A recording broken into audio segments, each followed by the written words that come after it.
സുരേഷ് ഗോപിയോട് മാപ്പിരുന്ന് ലാൽ ജോസ്. ലാൽ ജോസ് എന്ന ചെറുപ്പക്കാരനെ കാണാം നിങ്ങൾക്ക് സ്ക്രീനിൽ. അഴകിയ രാവണൻ എന്ന ചിത്രത്തിലെ സിനിമാ ഷൂട്ടിംഗിൽ സംവിധായകനായ ബിജു മേനോന്റെ അസിസ്റ്റന്റായി. അവിടെ നിന്ന് തുടങ്ങി അറിയപ്പെടുന്ന ഏറ്റവും നല്ല സംവിധായകനായി ജനപ്രിയ ചിത്രങ്ങൾ ഒത്തിരി മലയാളികൾക്ക് സമ്മാനിച്ച ലാൽ ജോസിന് സംവിധാനം മാത്രമല്ല, പൊടിക്ക് അഭിനയവുമുണ്ട്. ആ ലാൽ ജോസാണ് കുറ്റബോധം കൊണ്ട് കുമ്പസരിച്ചത്. ഫൊക്കാനയുടെ ഫിംക ഫിലിം അവാർഡ് ദാന ചടങ്ങിൽ സുരേഷ് ഗോപിക്ക് മുന്നിൽ.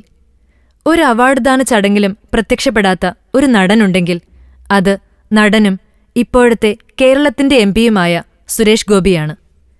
ഐ എന്ന ശങ്കർ വിക്രം ചിത്രത്തിലെ വില്ലനായിട്ടുകൂടി ആ ചിത്രത്തിന്റെ ഓഡിയോ റിലീസിംഗിന്റെ ചടങ്ങിൽ പോലും സുരേഷ് ഗോപി എത്തിയില്ല. അതുകൊണ്ട് അദ്ദേഹത്തിന് അവാർഡ് ദാനമായി കിട്ടാറുമില്ല. എല്ലാത്തിലും പങ്കെടുത്താലല്ലേ കമ്മിറ്റി ഓർക്കുക. ഇദ്ദേഹത്തെ ഒഴിവാക്കാൻ കഴിയില്ല, എന്തെങ്കിലും പേരിട്ട് അദ്ദേഹത്തിനും കൊടുക്കും ഒരു അവാർഡ് ദാനമായിട്ടെന്ന്. എന്നാൽ ഒരു അഭിനേതാവും എംപിയുമായതുകൊണ്ട് ഇപ്പോൾ ക്ഷണിക്കുന്ന വേദികളിൽ പങ്കെടുക്കാൻ കഴിയാത്തതുകൊണ്ട് എത്തിയതായിരുന്നു ഫൊക്കാനയുടെ അവാർഡ് ചടങ്ങിൽ. അവിടെ വെച്ചാണ് സുരേഷ് ഗോപിയെ ഒഴിവാക്കി നടക്കുന്നതിനെക്കുറിച്ച് ലാൽ ജോസ് പറഞ്ഞത്.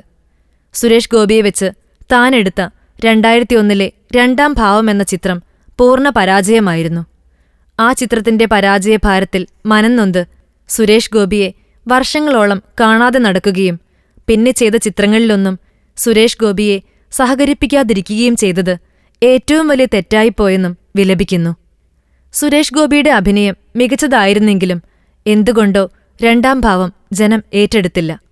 അതിന്റെ പൂർണ്ണ ഉത്തരവാദിത്വം സംവിധായകനായ താൻ തന്നെയാണെന്നും ലാൽ ജോസ് പറയുന്നു.